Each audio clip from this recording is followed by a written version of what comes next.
తతః ప్రాప్యమ్యతామిష్టిం పుత్రీయాం పుత్రకారణాత్ జుహావ చ అగ్నౌ తేజస్వి మంత్రదృష్టేన కర్మణ.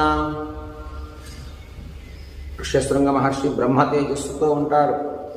దశరథ మహారాజుకి పుత్రుడు కలగటం కోసం పుత్రేష్టిని ప్రారంభించి మంత్రోక్త విధానంగా హోమం చేయటం ప్రారంభం చేస్తారు. ఋష్యశృంగ మహర్షి దశరథ మహారాజును కూర్చోబెట్టి తతో దేవాః స గంధర్వాః సిద్ధాశ్చ పరమర్షయః భాగ ప్రతిగ్రహార్థం వై సమవేత యథావిధి.